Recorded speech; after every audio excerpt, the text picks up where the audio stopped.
Thank you.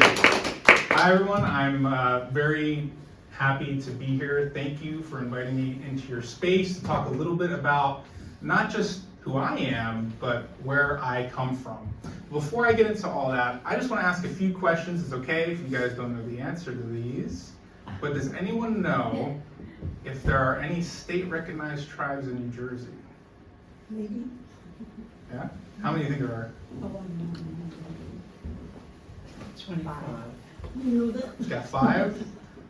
What was your guess? Oh, I don't know, she said 25. 25. Anyone else have any guesses? There are 3 state-recognized tribes in New Jersey. How about federally recognized tribes? Got a 3? 1? Any other numbers? All the way across the country in New Jersey, or? Yes. 0. There are 0 federally recognized tribes in New Jersey. Yeah. You'd be surprised. Well, I'll get into that because it is quite a process, and right now it might just seem like, oh, why aren't you recognized? But there actually is a whole process behind it, and a struggle that has led up to us even getting state recognition. So you learn that I am part of the Nanticoke Lenni Lenape tribe. A little bit about me. Proud member of the Nanticoke Lenni Lenape tribe. Despite my looks, I am kind of a younger guy, about 29 years old. But I do represent the Nanticoke Lenni Lenape tribe, which is one of those 3 state-recognized tribes. The other 2 are the Ramapo-Munsee and the Powhatan, which are more of your northern tribes. Isn't there a one in South Jersey that Columbus used to be a community or something like that, an Indian reservation near there a long time ago? So maybe a long time ago. However, there are no reservations in New Jersey, which is a common misconception. A lot of people, they're like, when I tell them, oh, I'm Native American, this is what I do, this is where I come from, they often think, oh, well, you live in a teepee, in a longhouse? I'm like, no, I live in a regular house, with heating and air conditioning. But see, this is kind of where I'm coming from, is that people don't really recognize or are even aware necessarily that there are natives in New Jersey, or even let alone across America. You'd be surprised how many times I go to a meeting. I work with a lot of coalitions on substance use disorders, and I get to tell them, hey, I represent the Commission on American Indian Affairs. And they say, oh, I didn't know we had any Indians in New Jersey. So part of the reason why I'm here. But a little bit more about me. I am an aspiring musician and creative writer outside of my life with the commission within my native tribe. I do also work directly with the Department of Volunteerism in the tribal community. So I represent a lot of different people. I come from AmeriCorps, I come from the commission, I come from several organizations that are in the Native community as well. But why that's important now is because I have been able to make the connections, such as with Anna here, on being able to help illuminate, if you will, the story, the narrative. And my last little fun fact is I have 2 cats. I'll show you them at the end. So who are the Nanticoke Lenni Lenape specifically? Well, our history, the history of our tribe in its homeland, which is primarily in New Jersey and Delaware, spans back as far as 10,000 years.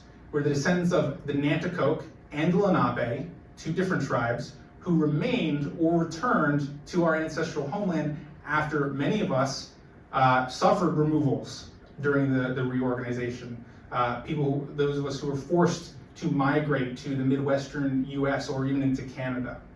Now, many of the Nanticoke and Lenape people intermarried, okay, which over time resulted in the unifying of 2 tribes into 1. This is why today we are the Nanticoke Lenni Lenape.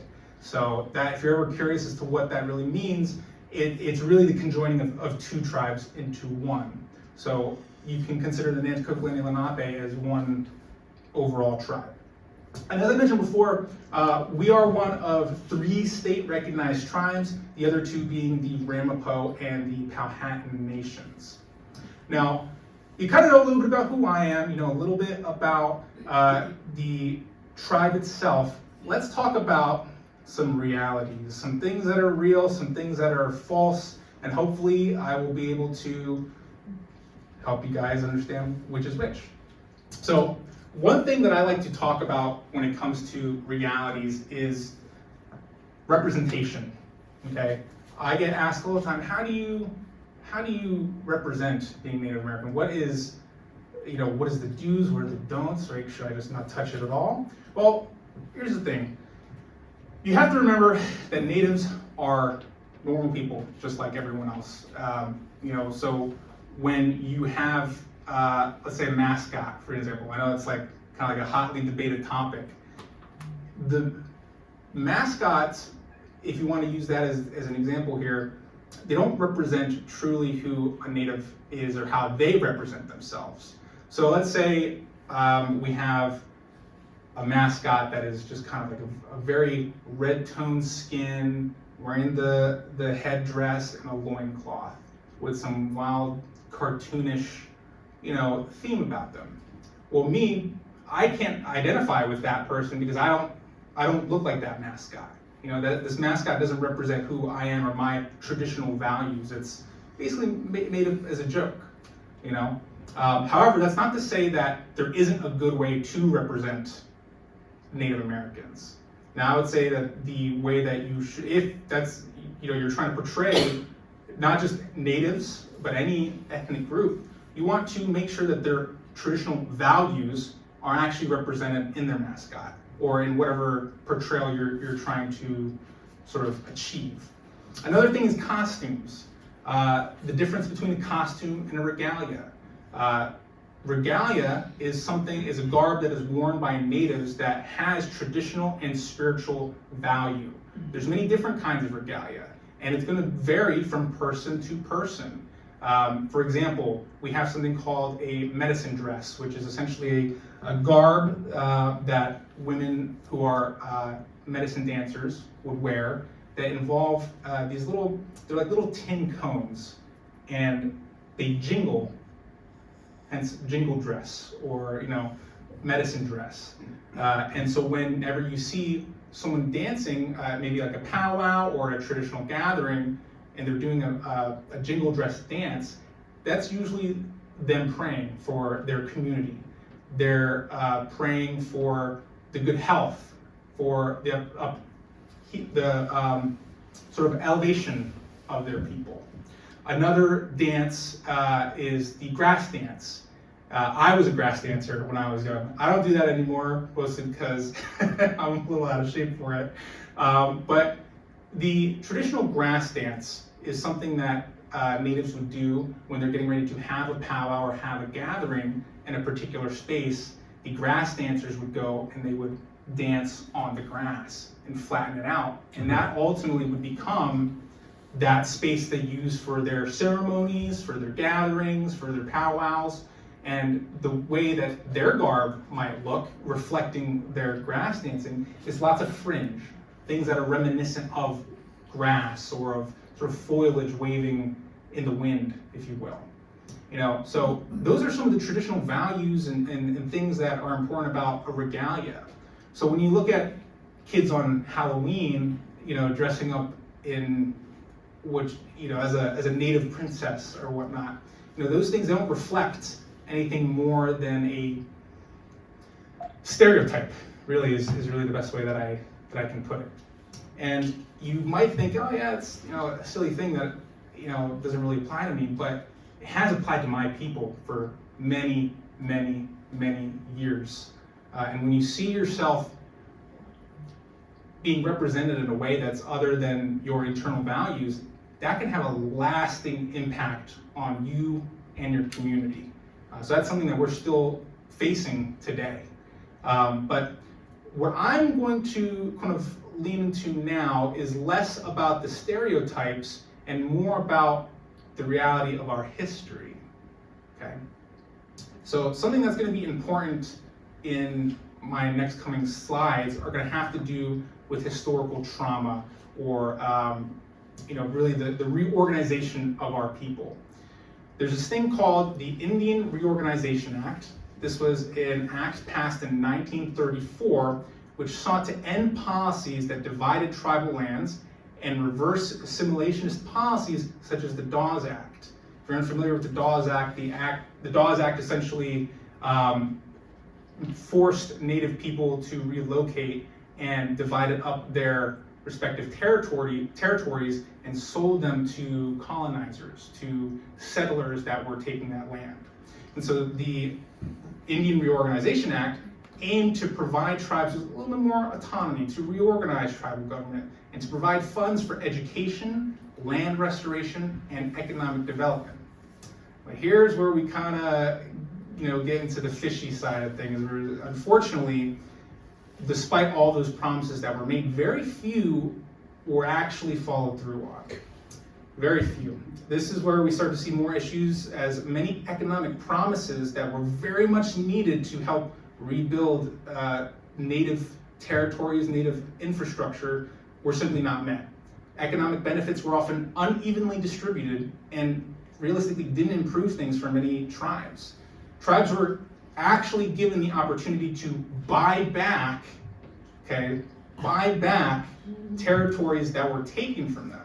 And this was, in the eyes of the government, this was a good thing that we were doing for these Native tribes. But if they're already at an economic decline, at a disadvantage, you know that they're not going to be able to get that land back. So that's why even today, like years and years and years later, we're still fighting to reclaim our ancestral territories, right? This, and among other factors, agreeably so, led to some mistrust amongst the communities. And so this idea of trust and who you can or can't trust is really important to keep in mind for my next sort of topic, which is going to be more challenges. I know, it's challenges and challenges and challenges. But amongst the stereotypes, amongst the trying to sort of adhere to your traditional values, to your identity, you also are, and this is from the perspective of a Native person, living in a place that at one point tried to teach you to be something other than yourself. And it's not just the generation before me, it's my grandparents, their grandparents. There's also the limited access to certain resources that are very, very important, such as health and education.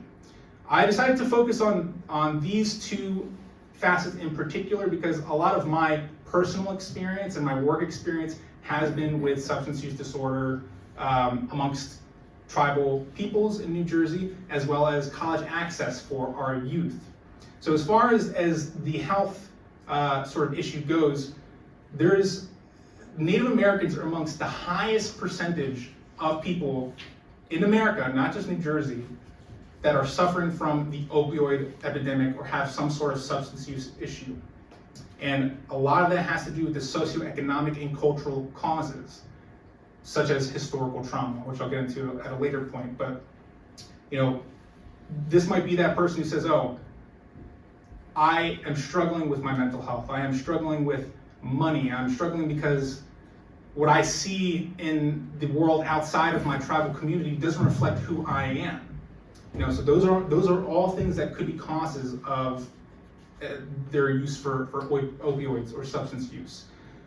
I'd also add in the veteran scene as well. We have a large amount of Native veterans just in my community, but also all of other Native communities as well. And something that I've seen in my work with substance use is I am a part of several coalitions, one of them being SAVA, which is the Society of American Indian Veterans and Allies. This is actually an organization that I helped form in early 2024 when I started my grant work. And the goal there was to help reach Native veterans and get them the resources that they need. Because if you ask any VA person, they'll tell you we don't have so many Native veterans, Native people who take advantage of our resources, and we don't know why. We don't know why. And so I got involved with the VA. We had some focus groups, and we determined that, hey, there's a lot of mistrust between Native communities and organizations that are essentially the government. They're representations of the government. We found that there's a lot of Native veterans who didn't trust the process. They didn't even they didn't want to reach out because they don't view me as a person of worth for this. They're just gonna yank me around. That's a lot of what we were hearing. Luckily, in the past year, I say luckily, but it was really more of hard work on our end. We've been able to really sort of mend that a little bit. That's another point that I'll get to at a future slide here. Another issue that's prominent amongst Native communities is non-communicable diseases. Many tribal people suffer from diabetes, high blood pressure, even certain cancers. My grandparents, pretty much most of my family on my mother's side suffers from diabetes and have never been able to really get the money to help with those issues, And that's not to say that programs don't exist, because they definitely do. I've seen them. I've come across them. But the mistrust, that layer of stepping outside of the Native community, is a big barrier. To someone who's not familiar with the Native community, you don't see those barriers. You don't even really know that they exist, and that's not necessarily your fault.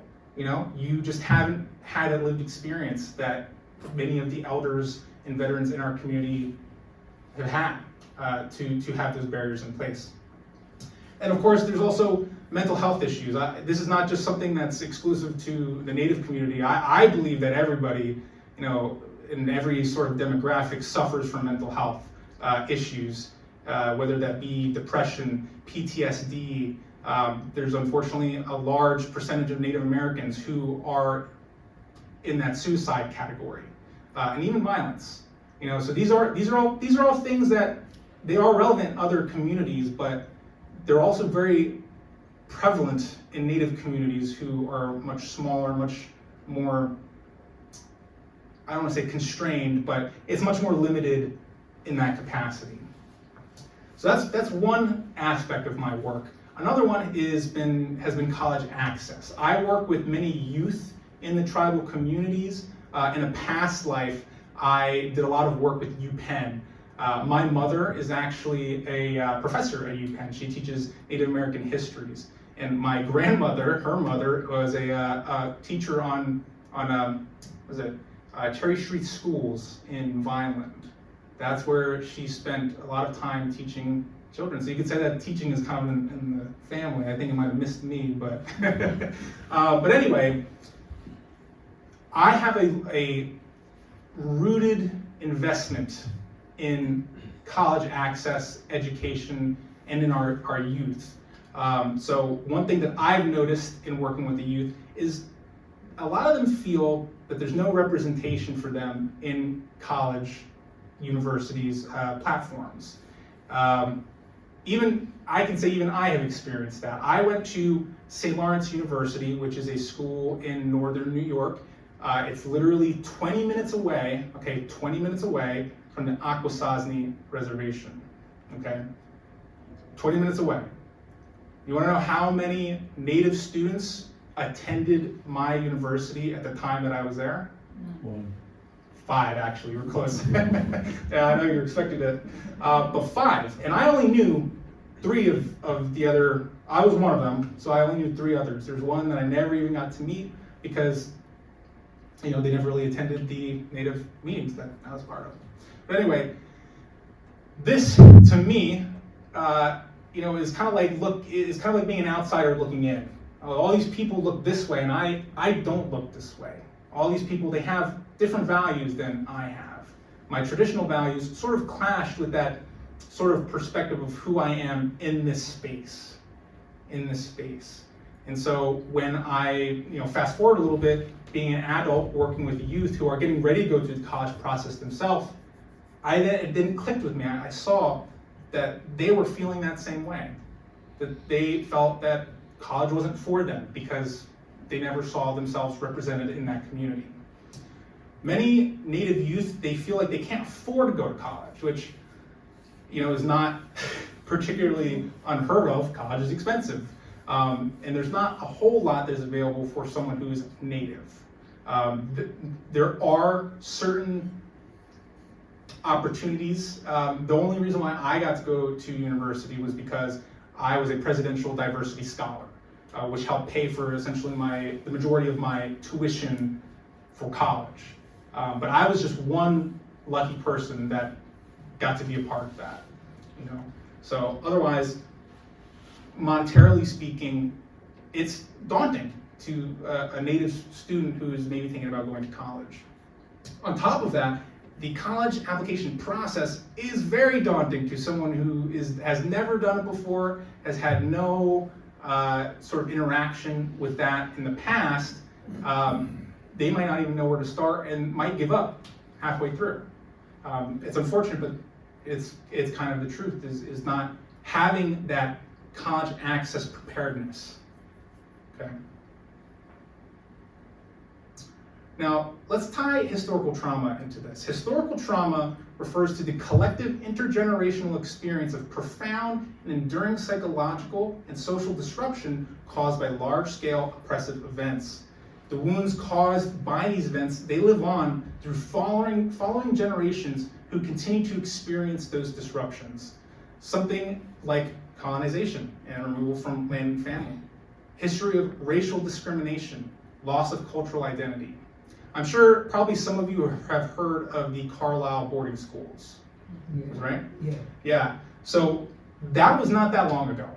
If you're unfamiliar with the boarding schools, basically this was a dark period of time where during the removal of indigenous people from their lands, they would actually take Native children and put them in this boarding school and teach them, you are not Native, you are a Christian. You are not this traditional value, you are this person. I hate this phrase, but it is a phrase that was used, it was kill the Indian, save the Christian. Okay, this is what those children were taught. And many of them were actually abused during this time, tormented. Many did not make it out. They were raped, molested. Very few were able to come out of that unscathed. But it's those few now that I'm going to sort of tie into this, because those people are elders today. Okay, now if you've lived your whole life from that point, having experienced that basically these people who are not my people tried to kill the Indian in me. They tried to take me away from my culture. And then they had to live a whole life after that. Then we kind of start to see where some of our youth today are feeling the effects. Because what did that person do? They taught the next generation, be careful, because this happened to me. I don't want this to happen to you. Don't tell people that you're Native because they'll comfort you, And so generations later of this feeling, the generations of the mistrust, they're still prevalent today in everything that we do. And you don't even realize it. I didn't even realize it myself until I was much older. Because it's funny, when you're a kid, and I'm fortunate that in my growing up, I never experienced any sort of racial discrimination. I was very lucky.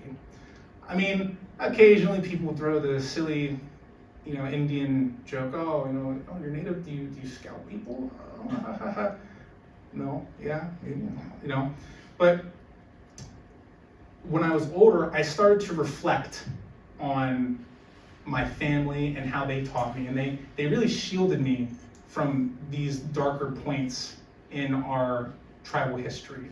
But today I feel that it's important to recognize it because it happened.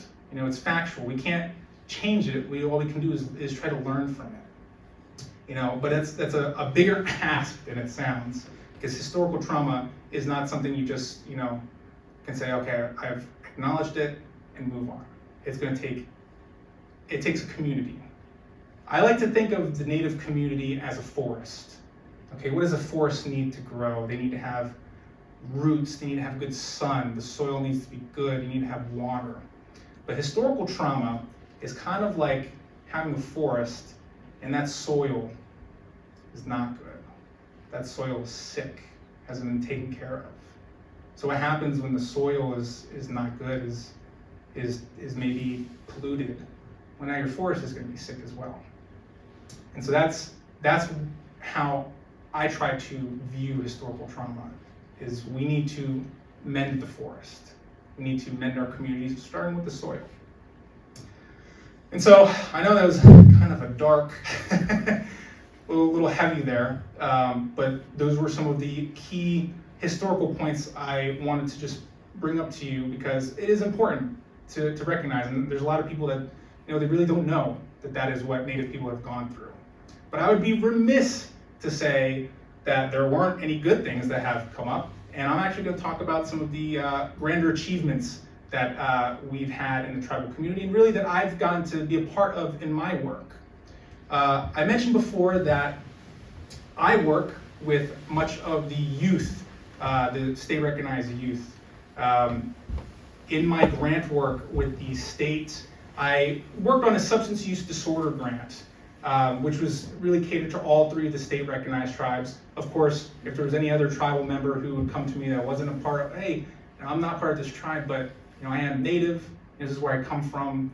I saw, you know, you in whatever work, whatever thing that you did, you know, can you help me? I always reach back out to that person. So even though I was mostly working with the state recognized tribes, really all of the tribes in New Jersey I was working with. And something that we got to do at the end of 2024 was host the first ever Intertribal Youth Conference. This was held on November 23rd, 2024. And it was the first time an event like this actually gathered youth from all three state recognized tribes together. I didn't even know that was the case until well after the conference. You know, you think we have three state recognized tribes, and this was the first time that their youth were all together in one place for something. So I hold that as a big, that's maybe my favorite achievement that I've done over the course of my work here. And I'm happy to say that we had about 42, I believe it was 42 students, and we had representatives from several colleges that were all Indigenous representatives. So I mentioned in past life I used to work with UPenn and a couple of different college organizations. I was fortunate that I got to make a lot of connections in that work, a couple of wonderful connections. My mother, even, this is her in the picture here. You got me, my mother is the one in the red, and my grandmother is the one with the leather jacket on. So that's, yeah, the whole family was there. 3 generations of Pierce. But anyway, through those connections with the colleges, I was able to identify people who could relate to the Native perspective. So let's see, this is over here, yeah. So over here, we actually had Indigenous representatives from UPenn, Cornell, Tufts, Syracuse University, Montclair, and even Princeton University attended as well. So that was a great experience that I was able to bring to the youth and actually help them with that college access component that I mentioned earlier. That is very daunting. So I'm very grateful to these folks. They came out, answered questions for the youth, helped teach them about the college app. What are the things that you should know, things that you shouldn't know? Those 40 essays that you have to write, here's what you should do, you know? It was great. And I'm very grateful to have been part of that. The second half of our day was more towards like a cultural exchange. I mentioned that we had 3 state-recognized tribes there, we actually had all the students come together and share a little bit about their culture and their traditions. What are the things that are similar between our tribes? What are the things that are different? And you know what? Some people left that conference that day with some new friends that they didn't have before, which was beautiful. And it concluded with something called the blanket exercise. This is something that's actually new to me through an organization called, it's escaping me. It'll come back to me eventually. But anyway, this blanket exercise entailed this. All right, so there is a narrative written about the historical removal of indigenous people from their lands. Okay, and it's called the blanket exercise because it involves a bunch of blankets, and they're essentially spread out on the floor, and you have all of your students sitting around in a circle around the blankets. Now the blankets, they represent the native territories, okay? And so when we start reading the narrative, everyone is to be on the blankets, and they sort of represent the native people on those territories. And so throughout the narrative that there's a speaker, you know, we're sort of like reading the story, if you will, as we get to certain points in history, so many natives were removed from this territory. So many natives died from disease or from hunger or what have you. Certain people would step off of the blankets. When certain territories were removed, certain blankets were removed. So by the end of this practice, of this exercise, where you might have had a whole large group of people on the blankets, you now only have a couple of people on a couple of blankets. And that is sort of the visualization of the removal of Native people from their lands. And so when we did this exercise, a number of youth were like, oh, I didn't realize how much that was. There's only 40 of us here, and now there's only 5 left on this little blanket. And we're just a small portion of the amount of Native people that were here and alive at that time. You know, so the Intertribal Youth Conference, you know, it brought together a lot of things. The state-recognized tribes, college access, you know, this idea of historical trauma and what our ancestors have been through. You know, and there's a day that to me is always going to be maybe my favorite day. But that's a little bit on the Intertribal Youth Conference. My hope is to be able to put on another one. You know, things are kind of up in the air at the moment, but I by no means am giving up on this parade. Another thing that I can say is a large achievement, not just of mine, but of several of my colleagues who work with veterans or seniors in the tribal community, is we actually have been able to make a difference with our veterans. You know, last year I started with SEVA, and we only had 2 people from a Native tribe that would regularly attend. But over time, we've managed to make a better relation with the Nanticoke Lenni Lenape tribe and the VA. So what we started to do is, our tribe, they hold a regular luncheon for their seniors on Wednesdays. And so I started to go and volunteer, kind of get to know everyone a little bit, because in a Native community, if you're a new person that's from outside of the community, you're kind of automatically like the outsider. You know, it takes a bit of like building trust with the community, not just showing up to get what you like want and then leave, but to show a genuine and continued interest in the people and the culture. And so when I brought in the VA, you know, that's exactly what we did. You know, we're not here, we're just here to help. We're here to take this resource that you could be benefiting from and make it available to you guys, to help show you that it's there, you know. But anyway, we started to volunteer at the luncheons, and we built that relationship with the seniors, with the veterans that were also in attendance. And so soon enough, they said, hey, why don't you guys hold an event here on the tribal grounds which is, is a pretty big thing when it comes to tribal communities. And so we've actually held a number of veteran celebrations. Just this past November 8th, we actually held a much larger Veterans Day celebration, which it wasn't just open to Native veterans, it was open to veterans in all of the community.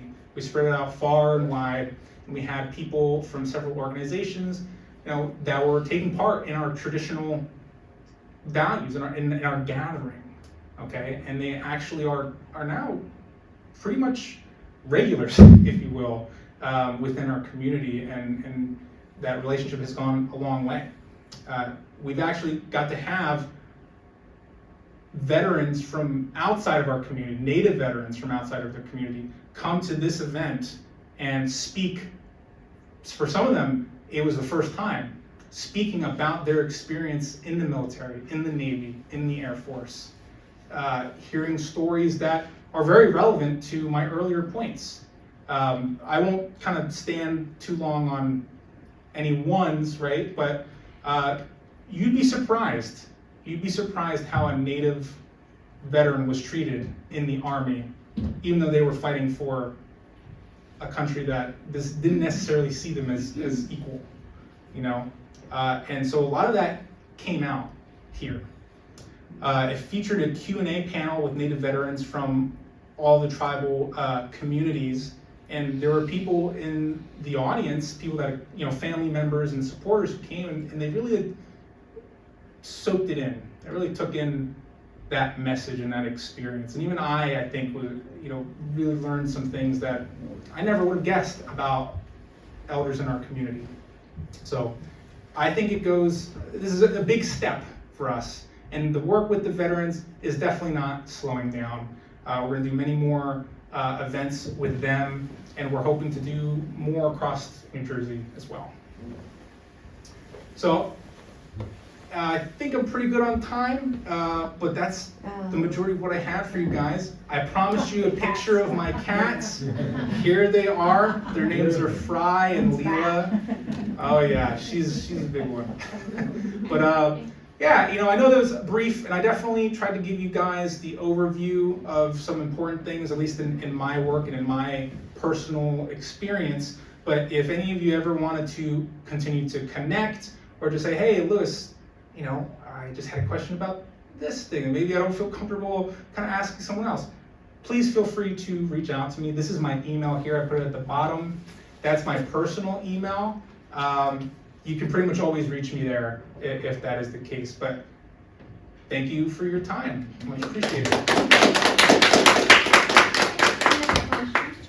What percentage of the population in the United States is Native or Indigenous people?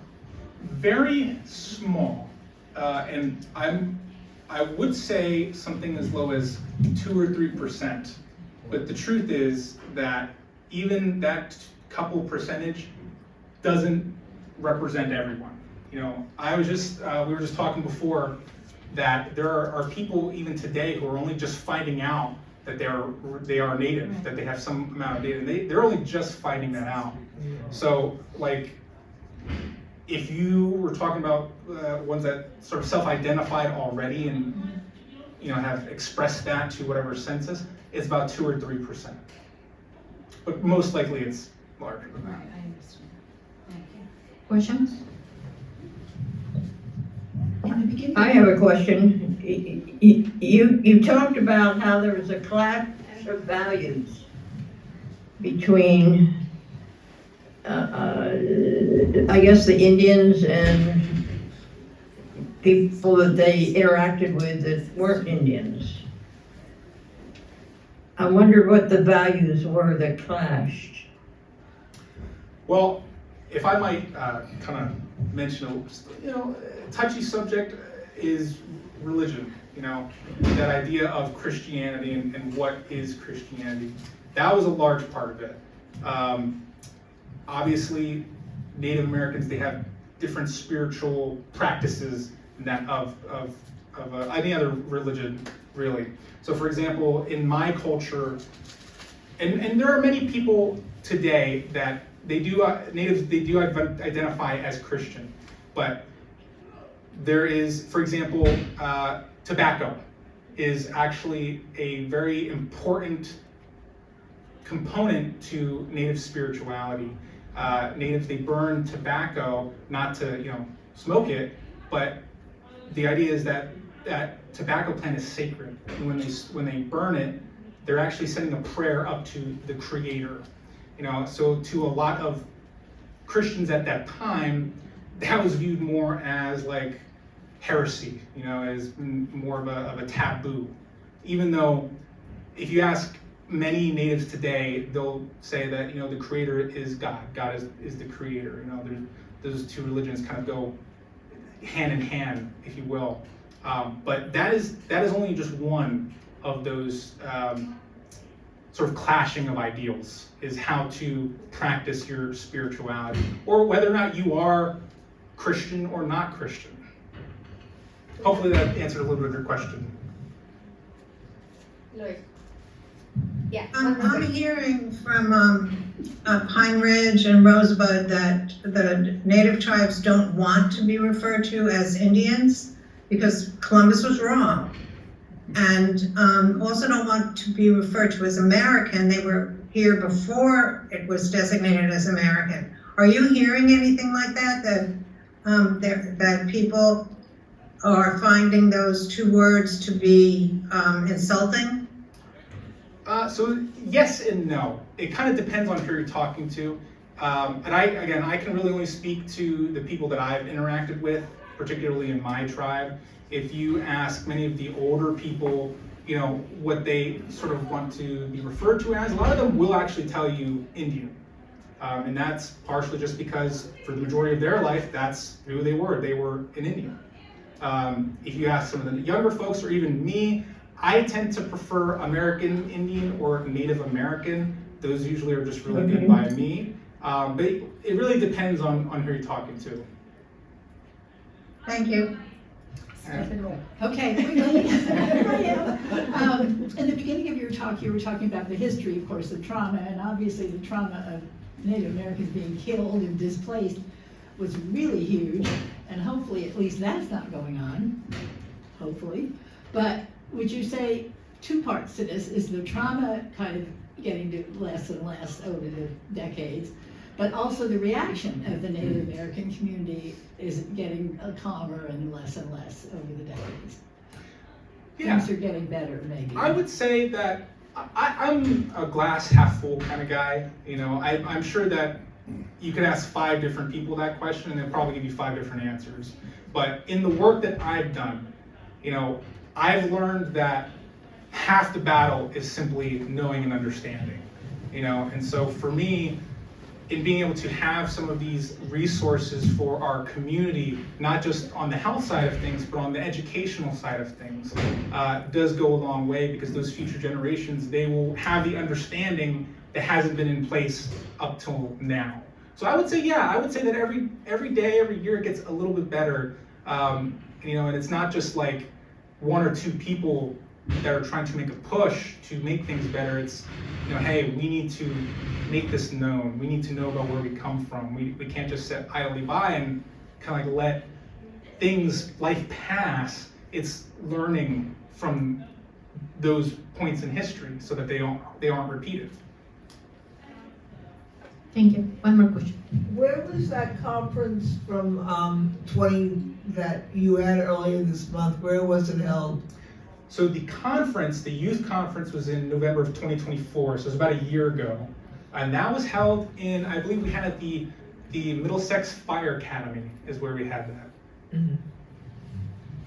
On that note, will you be having another one? We are hoping to have another one. Right now, the funding issue is kind of a little bit up in the air. Like I said, the youth conference was the biggest accomplishment in my eyes that I've done in my work, was being able to do that. And the feedback that we've gotten from that event was very positive. A lot of people, and not just students, there was parents there as well.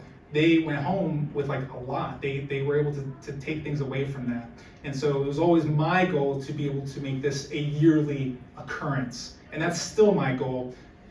probably not gonna happen for this year, unfortunately, but rest assured, I'm not giving up on it. I would just say the College of New Jersey has an inclusive excellence program. They would probably be a sponsor, so does Princeton. You mentioned being federally recognized. Is your tribe working towards federal recognition? Yeah, that's a really good question, and the answer is yes. So obtaining recognition is a much more arduous process than one might imagine. And in this case, it's basically an argument of proving and this is gonna sound ridiculous, right? But about proving your lineage to a particular land. So let me kind of give you an example as to why that might be difficult. At a certain point in time, it was very dangerous for you to identify as being Native American. And even when it became more acceptable, you kind of couldn't identify as being Native. In fact, I would say going as far back as the 40s, 50s, whenever you would fill out a census, Native American wasn't even one of the options on there, okay? At the time, people might say, okay, well, I will check whatever I identify closest with, whether that be Caucasian, African American, Asian, whatever the case would be. But that becomes a problem now because when you try to prove your lineage and say, oh, this is my family from the 40s, from the 50s, my family dating back. From the government point of view, they look at that census and they say, oh, your relatives, they said that they were Caucasian, not Native American. Right, so there is like one of the big obstacles with trying to get federal recognition is that, we kind of were set up to fail from the start, but something that I'm trying to do, this is kind of like a personal project of mine, is I'm doing an oral history project. Essentially, I'm reaching out to many of the elders in our community who have lived through many of these things, the reorganization in the 50s even, to talk about their experience so that I can have an archive documentation reflecting that. So really the problem is that there's not any documentation to sort of, prove a lineage. But what I'm trying to do is to create that archive and create documentation that could be used as such. Could you write a book about it? I probably couldn't, but somebody probably could, yeah, if they spend enough time on it.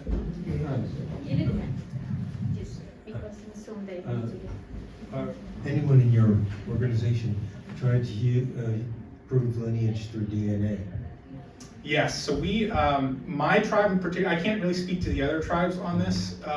My tribe, the Nanticoke Lenni Lenape, they actually have a federal acknowledgement team that is kind of just always working on this, and they are, doing the research on the DNA. They're also reaching, one of the things is that, people have a lot more history physically that they own, that they have, that can prove it, and they don't know it. So there is probably a lot of documentation, a lot of, even, things that could prove DNA that someone might have, like in their closet or in a box, like of their memories, and they don't even know it's there, but it could be used to help prove that lineage.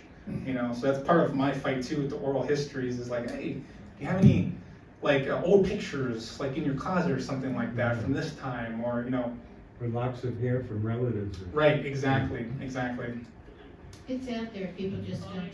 They don't realize it. It comes up in time, it takes time for it to surface. Okay, we have time for one more question, and then we have a surprise. Maria, who is part of our community, she graciously brought some items, native items, and she's going to talk 2 minutes about the items in case you are interested in knowing a little bit more. So one more question, and then Maria. The one word you didn't say was casino, and I was just interested in if you think, obviously there's been a lot of affluence in some tribes, but it's not an equal across the country, and I would imagine it also contributes to the alcohol abuse and some drug problems. Would you say, is it a good or a bad thing, or is it mixed? I try to stay away from that topic mostly because when it comes to funding, that's when you see that word start coming up. is because everyone's worried about who's going to have a casino or what the money's going to be used for. But, you know, I don't come from a tribe that has any casinos, so I really couldn't tell you the benefits of having that, you know, and I don't want to speak for any other tribe when I have zero experience with them. I would say personally that it probably is like a mixed bag. You know, and I can pick apart just about anything, find the negatives, find the positives. Somebody's got to be benefiting from the casinos, somebody's not benefiting from the casinos. And Foxwoods and the Haven Sun, most of the big ones in Connecticut. Yeah. Lots in New York too. We have one more question online. Is the last one is Jill? Jill, please. Hi, thank you for calling on me. I just wondered that sometimes certain producers, directors, writers that I was thinking of Steven Spielberg with the talking to survivors from the Holocaust. I'm just wondering whether or not you reached out to anyone from the Killers of the Flower Moon. That was the movie that was with Leonardo DiCaprio. I wondered whether or not you reached out to, and I'm looking online, Martin Scorsese or Eric Roth, or any of the people from that, Robert De Niro, Lily Gladstone. I don't know if she would have the resources, but I just wondered whether or not you reached out to any of those individuals to help fund. Again, I think it's so important to take the stories and not lose this history, and also maybe to have these individuals as advocates, because I think so many times that the financial side of doing what you're looking to do that's a great obstacle to overcome, and I just wondered whether or not that was ever considered. Well, I have not reached out to anyone in that capacity, and part of that, I will say, is because when we were planning the youth conference, really all of our activities has been based on the substance use disorder grant that I was working on. And so when you work on a grant, they basically give you parameters on what you can or can't do as far as funding goes. So I was only able to use funding from the grant, whereas like other things I was not going to be allowed to do. So rather at that time, that's something that I would definitely consider now that you bring it up. But at the time, the grant had certain restrictions on me that I wasn't able to get funding from sources outside of DHS. Yeah, I was just wondering, listening to what you're saying, that given what's going on right now in the United States with funding, that, it's so difficult, that maybe this is another avenue for financial, revenues to come in to support what you're looking to do. Yeah, absolutely, and that's definitely worth looking into, I think, especially if we get Robert De Niro on board. Like, that looks pretty good to me. We're getting a lot more people. He's a New Yorker, so close by. Thank you. Thank you, Jill. Thank you, everyone. And please help me to give a round of applause to